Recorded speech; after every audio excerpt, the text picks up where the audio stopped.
They changed my front door code at 6:47 a.m. on a Tuesday, 3 days after my father's funeral. The HOA called it routine security rotation. I called it what it was, trespass, under Article 18, Section 4B. It took them exactly 21 minutes to make me a problem they'd never forget.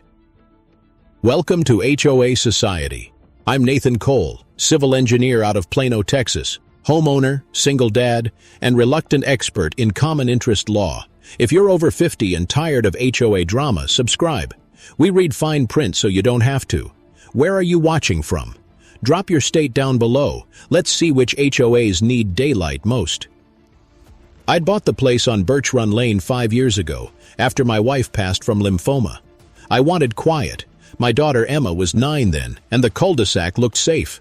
The HOA brochures promised orderly charm and community pride. Turned out that meant beige mailboxes measured with rulers. My dad left me his field journals when he died. Hand-drawn plats, drainage maps, lot boundaries from when this neighborhood was farmland. Those sketches would later become the fuse, but I didn't know it yet. I only knew grief and the sick chill of hearing a lock click that wasn't mine. When I confronted the HOA president, Meredith Lane, on her porch that afternoon, she stood in tennis whites with mirrored shades and a clipboard. "It's a community safety measure," she said, all crisp consonants and perfume. "Your keypad was non-compliant with uniform aesthetics." "My keypad?" I said. "You entered my property." She smiled like a realtor closing escrow. "Read your CCRs, Mr. Cole. Section 9 permits exterior conformity adjustments after notice." "You sent no notice." "It's on the portal. You should check your email more often." That smirk, the same one I'd seen on inspectors who think homeowners can't quote code. Something snapped, not loud, but surgical. That night, I printed every covenant, bylaw, and amendment back to 1998. The stack hit 12 inches high. I flagged every cross-reference they'd ignored, every subject to statutory limits clause they'd skimmed. My dad's map stayed open beside me, coffee rings like battle medals. Emma padded in wearing her fuzzy socks, clutching her tablet. "Are they going to make us move again?" "No," I said. "They just don't know who they're dealing with yet." By midnight, I'd found the first crack. The HOA had annexed the drainage easement behind our row in 2011, but the plat my father drew showed it remained a city utility corridor, never deeded. That meant any structure, fence, or wiring they placed there, including the security conduit for the keypads, sat on municipal land. Unauthorized utility modification. Knowledge nugget number 1. In most U.S. states, an HOA's authority stops at its recorded boundary, common area easement owned by another entity. Anything installed beyond that line can trigger municipal penalties. The next morning, I drove to City Hall, filed a public records request, and bought a fresh notebook. The clerk, a woman named Joe with ink on her sleeve, smiled when I said HOA dispute. "Oh, honey," she said, stamping the date. "You folks keep this office caffeinated." Back home, the portal showed a $250 access restoration fee. I laughed, short, tired, almost admiring. They fined me for their own lockout. That night, my neighbor Luis brought over a six-pack. Former firefighter, knees shot, heart pure gold. "You poked the hive," he said. "I didn't poke. They drilled my door," he chuckled. "Same difference." Then quieter. "Careful, Nate. They play dirty. I play documented." He raised his beer. "To paperwork." The next morning, a white envelope fluttered on my porch. Notice of non-conforming landscape element. They'd cited my daughter's pink wind spinny, $50, due in 10 days. I kept it. Evidence. Exhibit A in a file that would soon grow teeth. By the end of that week, I had 4 citations: trash can visibility, mailbox hinge oxidation, lawn edging variance, and temporary art display for the chalk mural Emma drew on our driveway. Total, $430. Same officer signature each time. Meredith's nephew, Kyle Lane, pretending to be a compliance inspector. I caught him snapping photos over my fence and simply asked, "You got a warrant for that?" He muttered, "Board authorization," like it was a badge. I sent every notice certified back to them with a cover letter. Inspection void due to procedural conflict. All evidence recorded under Civil Code TARA 209. Enforcement will trigger counterclaim for harassment. Next morning, my camera caught Meredith herself kneeling at my electrical meter, phone flashlight on, measuring the conduit. When she looked up and saw the lens, she smiled again. Same realtor smirk, tighter now. By lunch, she'd emailed me. Due to hostile conduct, you are barred from the next HOA meeting pending behavioral review. Behavioral review. The phrase burned through me worse than the grief ever had. I decided to stop reacting and start investigating. I'd once mapped water flow to keep neighborhoods from flooding. Now I'd map power flow to see who ran this one. Luis gave me a contact, his cousin Elena, a municipal code attorney with coffee breath and an armful of color-coded folders. She met me at a diner off Route 75. First thing, she said, tapping her cup, don't threaten, don't post online, and don't miss deadlines. HOAs win on procedure, not logic. She flipped through my photos, smirked at the drainage map. You realize if your dad's easement record is valid, the board's security system is technically trespassing on public infrastructure? That's not small. So I can file? Not yet. Let them double down. They always do. The following week, I got a final warning for unapproved flag disp. It was an old U.S. flag from my father's service trunk. That crossed a line.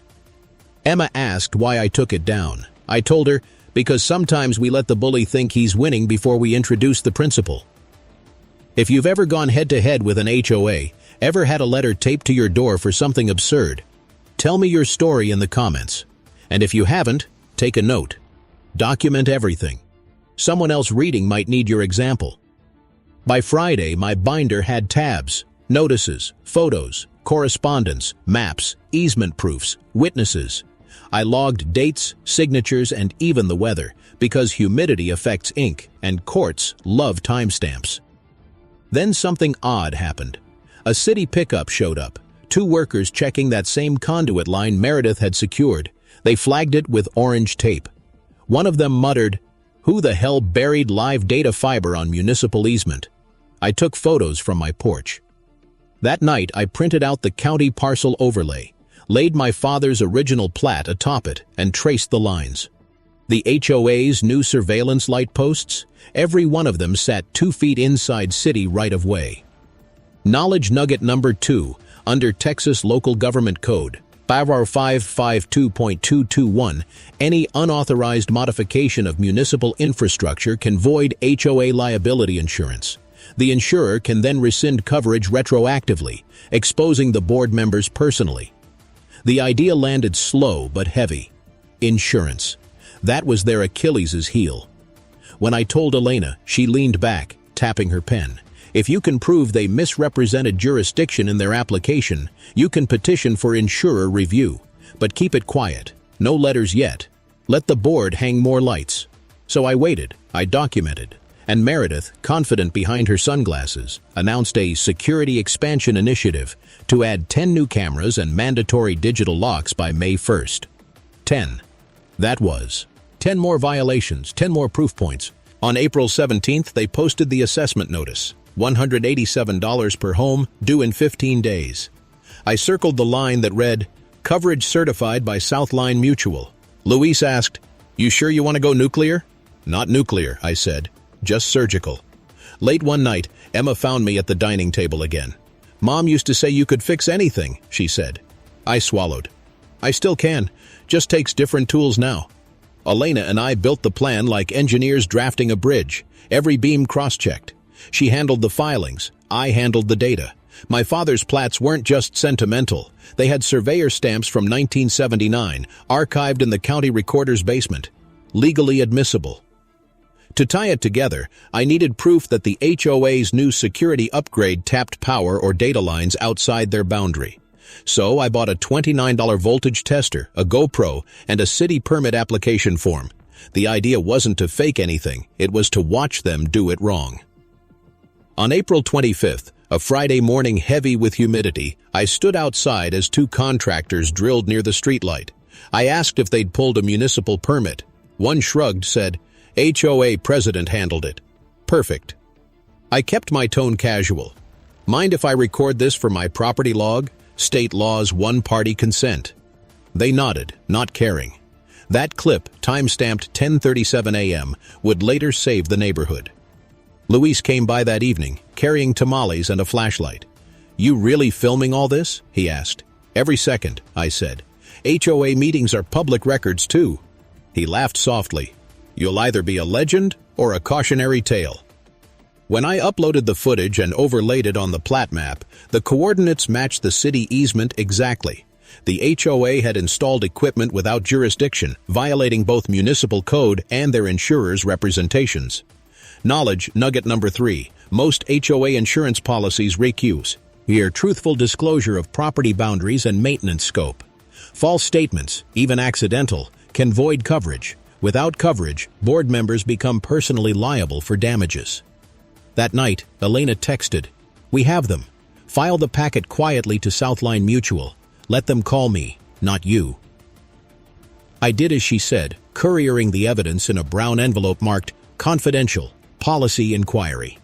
Inside, 4 photos, 1 clip, 1 notarized plat map, and 1 sentence. Unauthorized security installations on municipal easement per survey attached. Then I waited. A week later, Meredith called an emergency HOA meeting at the clubhouse. Her email subject line, "Misinformation circulating among residents." I went, sat in the back, notebook in hand. She started with her usual posture, palms open, voice polished. "Some individuals," she said, scanning the room, "have circulated false claims regarding our new security system. Let's be clear, everything we've done is within our chartered authority." I raised my hand. "Chartered by whom? The city or your contractor's Google search?" The room chuckled. She ignored me. "Mr. Cole," she said finally, "if you persist in harassment, we will seek injunction." I smiled. "Harassment's when you enter someone's home without consent. Section 21A. Want me to read it?" Murmurs spread. A neighbor whispered, "He's got paperwork." Later in the parking lot, one of the younger board members, Jared, approached me. He was nervous, eyes darting. "Hey man, I didn't vote for the lock changes. She runs everything. Won't even show us invoices." "Keep copies of whatever you can," I said. "Someday transparency's gonna save you too." If you've ever been stonewalled by a board hiding behind executive session, you know the frustration. Should homeowners have full access to spending reports? Or do you think some privacy's necessary? Drop your take below. Real debate, not noise. That night, Emma helped me organize the timeline on her laptop. "So, they broke rules, lied to insurance, and now you're just waiting?" "Waiting for gravity," I said. "Push too early, it looks personal. Wait till they brag on record, then it's policy." On May 1st, their brag arrived. Meredith posted a community update. Phase 2 security installation complete. Southline Mutual confirms compliance. That single sentence was the nail. You don't cite an insurer without verification, and she hadn't gotten any. Elena filed an addendum that same day. Within 72 hours, Southline's compliance division emailed her back. They were reviewing coverage boundaries. Translation, panic behind closed doors. I didn't celebrate. Not yet. Meredith was too proud to notice the quiet tide shifting. She still thought she ran the show. By mid-May, the HOA sent one more notice, $300 fine for non-compliant video surveillance. Apparently, my own doorbell cam offended their symmetry rules. That one made me laugh out loud. "Thanks for the confession," I whispered to the empty room. "You just validated every camera angle I'll use." The next week, Elena called just after dawn. "You're going to want coffee before I say this," she began. "Southline Mutual just froze the HOA's claim activity. They can't process reimbursements, maintenance, or legal defense until an internal audit clears." That was it, the first domino trembling. "Do not tell anyone," she added. "Let them panic organically." By the afternoon, emails began leaking through the resident portal. Meredith's tone flipped from command to pleading. "Please refrain from contacting the insurer directly. All questions must route through the board." Luis came by that night smirking. "They're melting down on Facebook," he said. "One lady's demanding refunds for her safety fee." I didn't answer. I was drafting a letter. Simple. A factual, polite. Per HOA Bylaws Section 8E, please provide copies of invoices and permits for all electrical and security work completed since March 1st. This is a homeowner's right to inspect request under Texas Property Code 82.1144. Knowledge nugget number 4. In most states, HOA records, including contracts, invoices, and meeting minutes, must be available to members within 10 business days of written request. Failure to comply can incur statutory penalties per day. Meredith didn't respond. Instead, she called another closed meeting and pushed out a rumor that I was instigating litigation to dissolve the HOA. It was desperate, predictable, and oddly flattering. In private, Jared messaged me. "Board's in chaos. Treasurers threatening to quit. They said city might fine us for easement stuff. What should I do?" "Save every email," I wrote back. "Truth always wants daylight." Now I had a decision to make, whether to force their hand through legal notice or give them rope. Elena said, "You're at the pivot point, the first reversal. If you've got leverage, now's when you reveal it." So I planned the reveal.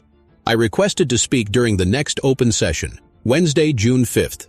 I printed 6 packets: plat maps, the contractor's video transcript, the insurance response letter, and the city's pending inquiry. That evening, the clubhouse hummed with tension. Plastic chairs, weak coffee, overhead lights flickering from cheap ballasts. Residents packed shoulder to shoulder. Meredith sat at the head table like a monarch flanked by loyal knights.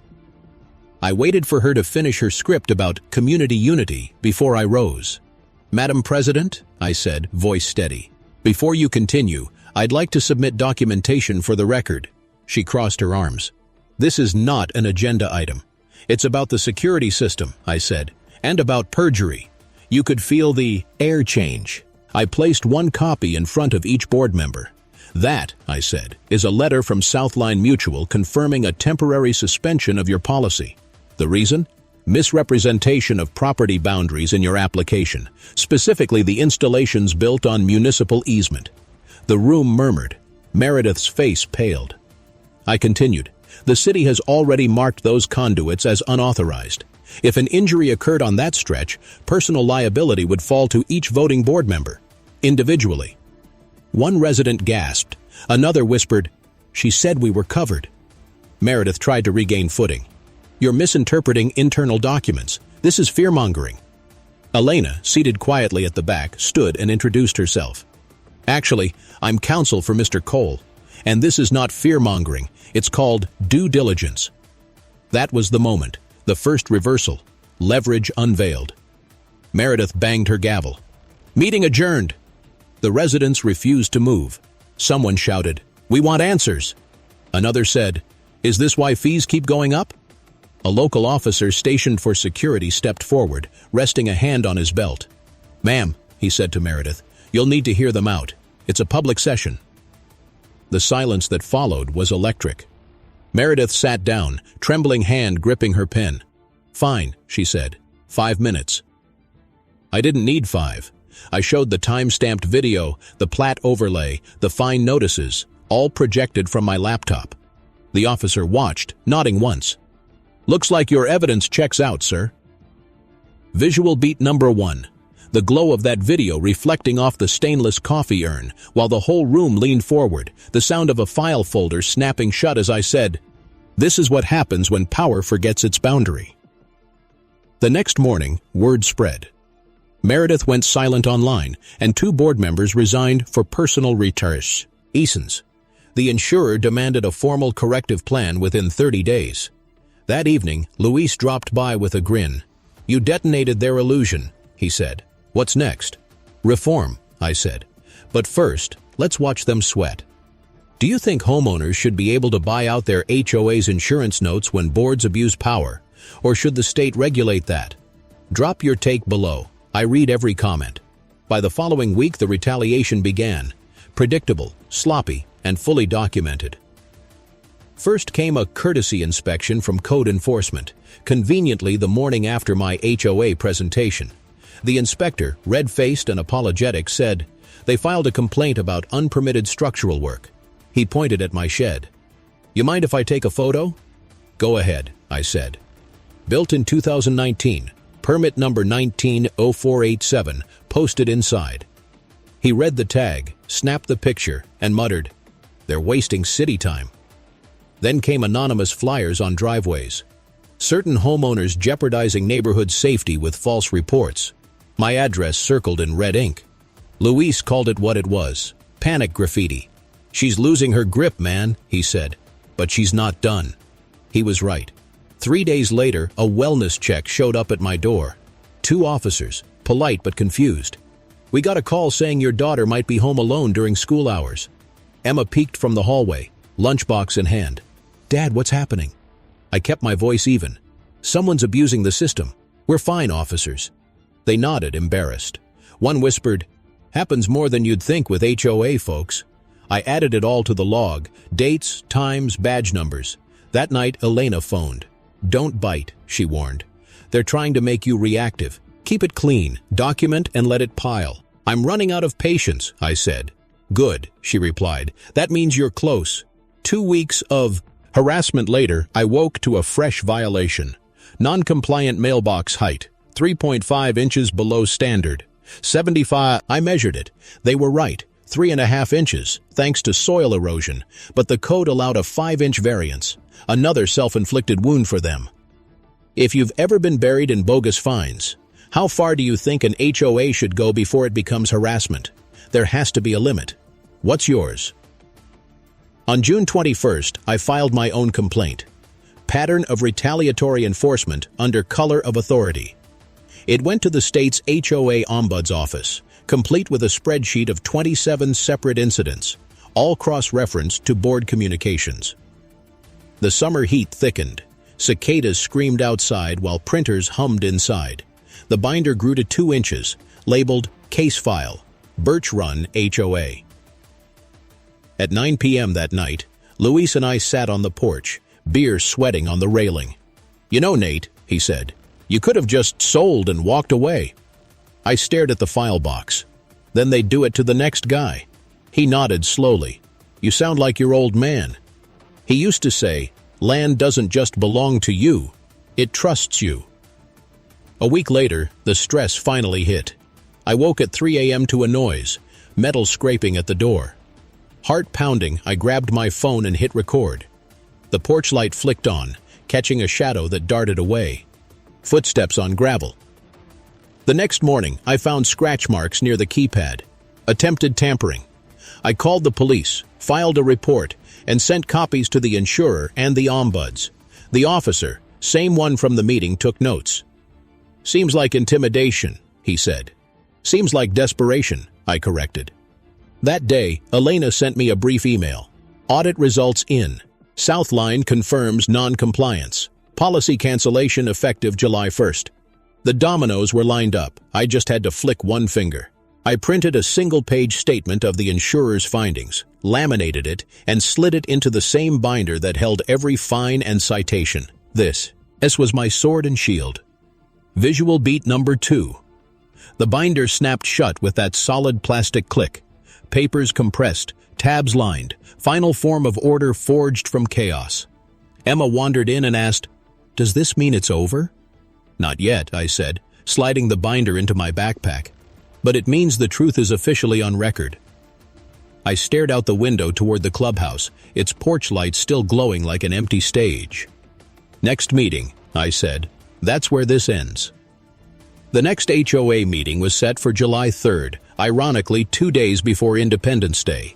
The agenda email read, "Emergency fiscal review, attendance mandatory." Elena advised me to say little, show less, and let documentation speak. "You already won the facts," she said. "Now you need the optics." The clubhouse was packed that night. Folding chairs filled every corner, air thick with perfume, sweat, and anxiety. The American flag hung limp behind the podium. Meredith looked brittle, hair tighter, smile forced. She opened with, "Tonight, we will address rumors regarding our insurance and recent community tensions." Rumors. That word again. I sat in the front row, binder on my lap. She gestured toward a projector. "As you can see, the insurer is conducting a routine review." I stood. "Ma'am, point of order. The insurer's letter says, policy canceled effective July 1st. That's not a review. That's a revocation." She slammed her hand on the table. "You are not recognized to speak." I flipped open the binder, page clipped to the official seal. "I'm recognized by the state as a homeowner under Property Code 82.114, and this is public record." The crowd murmured, restless. Lewis, standing near the back, called out, "Let him talk, Meredith."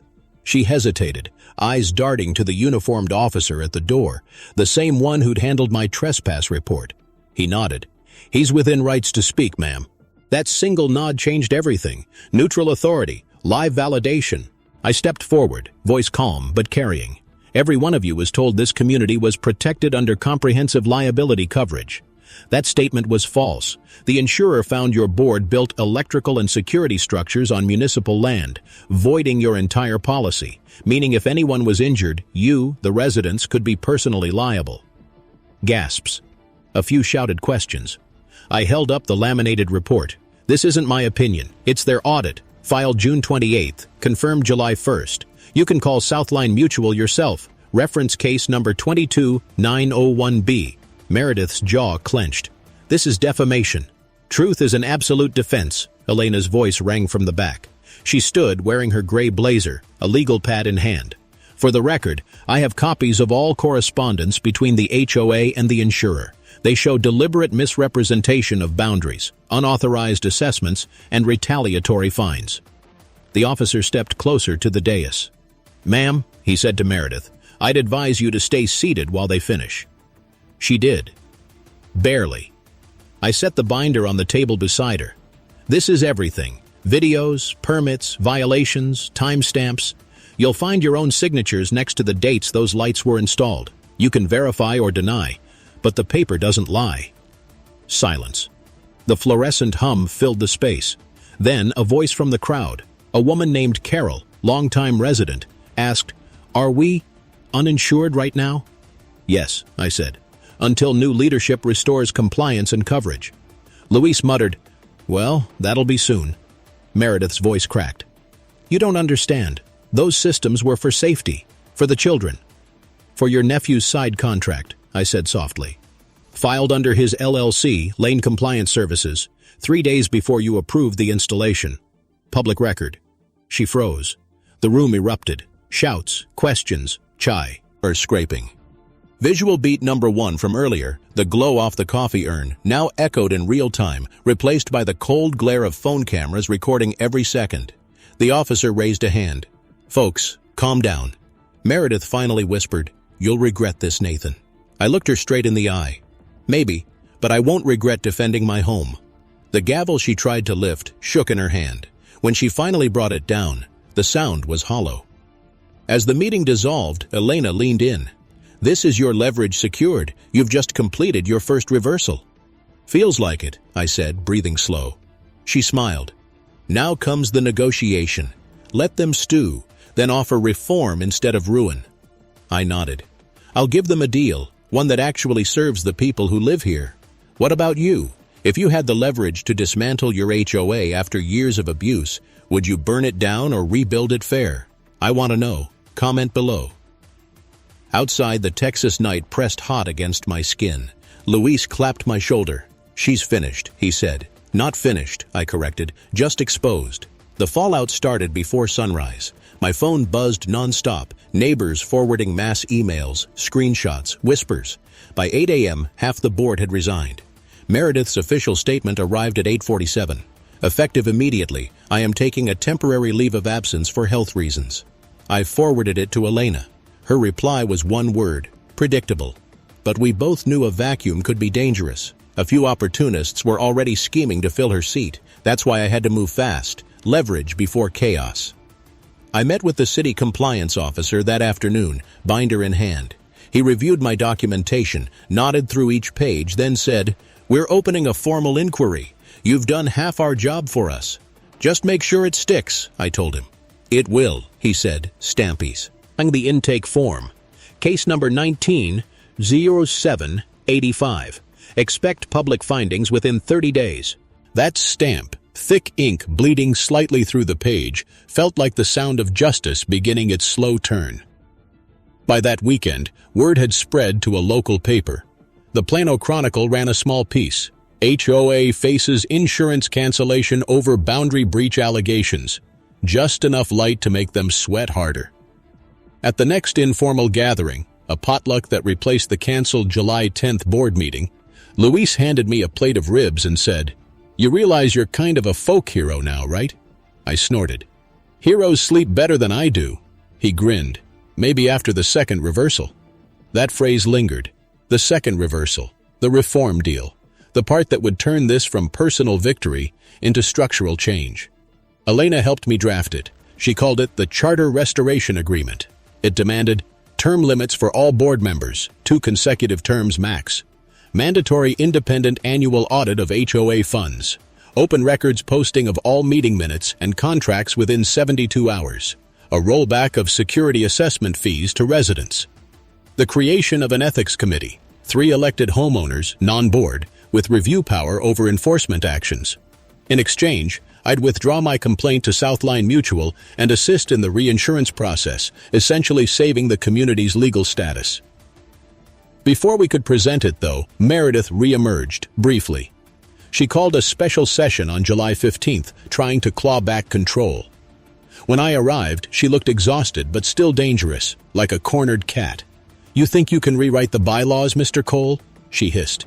"You've humiliated this board." I kept my voice even. "No, I'm just giving it a mirror. You don't have authority." I slid the binder across the table. Authority's temporary. Accountability's permanent. The officer from before, assigned now as meeting security, leaned against the back wall, arms crossed. He gave a subtle nod, same as last time. Meredith tried one last play. "If you pursue this, you'll tank property values. People will lose equity." That was her smartest argument yet, the one that almost made sense. "Property values?" I said. "You mean the illusion that fear keeps people invested? I'll take transparency over false stability any day." The residents applauded, quiet at first, then louder, hands clapping against plastic chairs until the sound filled the room. She stood abruptly and left through the side door, heels clicking sharp and fast. That was the last time any of us saw her at a meeting. Do you think HOAs should have term limits for board members like Congress? Or do continuity and experience matter more? I'm genuinely curious. Drop your thoughts below. That debate's been brewing for decades. After the meeting, Jared approached, face pale but relieved. "She's gone," he said. "We're free to vote on your charter next week. It'll pass." "Don't thank me," I told him. "Just remember why this happened. Systems fail when good people stay quiet." Later that night, I walked Emma to the community pool. The gate, once locked with a keypad, now hung open. Technicians had removed the digital system. Kids laughed under string lights, the sound of normalcy returning. Emma squeezed my hand. "So does this mean you won?" I looked at the reflection of the pool lights on the water. Steady, no alarms blinking red. "Not yet," I said. "Winning isn't the point. Fixing it is." But deep down, I knew the second reversal was already forming, waiting to be sealed by one more act, one that would turn the binder into a blueprint for something bigger. The charter vote happened on July 22nd, in the same clubhouse that had once felt like an interrogation chamber. The air was lighter now, the smell of lemon cleaner masking months of tension. Folding. Tables replaced the podium. No gavel, no speeches, just residents ready to decide what kind of community they wanted to live in. Jared stood at the front reading the proposed reforms aloud. His hands shook, but his voice stayed steady. "This charter will restructure Birch Run Homeowners Association into a transparent, accountable organization governed by term limits, audits, and open records access." I watched neighbors I'd barely spoken to nod in agreement. People who once looked away when the fines came, now standing shoulder to shoulder. When the vote sheets passed, the scratching of pens was the most satisfying sound I'd heard all year. Within minutes, the results were tallied. 48 in favor, 6 opposed. Unanimous among those who showed. Motion carried. The officer, same steady presence, signed as witness on the new document. His ink stamp thudded once against the table, sealing what months of conflict had built toward. "Effective immediately," he said. "These reforms are binding." The second reversal, the reform deal, the balance finally tipped from retaliation to restoration. Neighbors hugged. Luis raised his thermos and said, "To sanity." Elena laughed softly. "To precedent." I felt something unclench inside me, a weight I hadn't realized I was still carrying since the morning my lock was changed. In the days that followed, the dominoes fell cleanly. Meredith was formally censured for misuse of authority. Southline Mutual reinstated coverage under the new board. The city closed its investigation with a written commendation. Resident-initiated compliance leading to improved governance standards. Visual beat number 3. At the first open community day, kids ran around with chalk, drawing hearts on the driveway where Emma's mural once earned us a fine. This time, the board provided the chalk. The Plano Chronicle followed up with another headline. Neighborhood turns conflict into reform. Residents approve transparency charter. It quoted me saying, "Justice isn't about winning. It's about what citation does, standing after." A week later, I burned the last violation notice in my fire pit. It curled, blackened, and drifted away, its smoke mixing with the Texas dusk. If you believe I fought the right way, and this is how it should end, say a few words in the comments for your friend. Subscribe so future stories reach you first. As responsible citizens, share this so others learn how to stand up lawfully.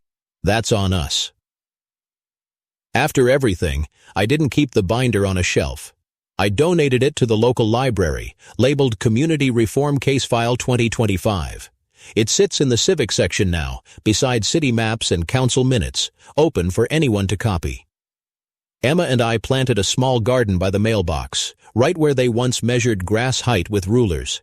She painted a wooden sign, "Our Roots, Our Rules."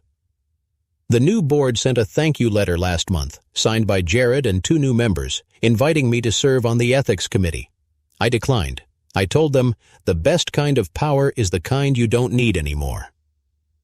The neighborhood feels different now. Quieter, but alive. No more letters on doors, just porch lights, laughter, and the sound of sprinklers ticking across even lawns.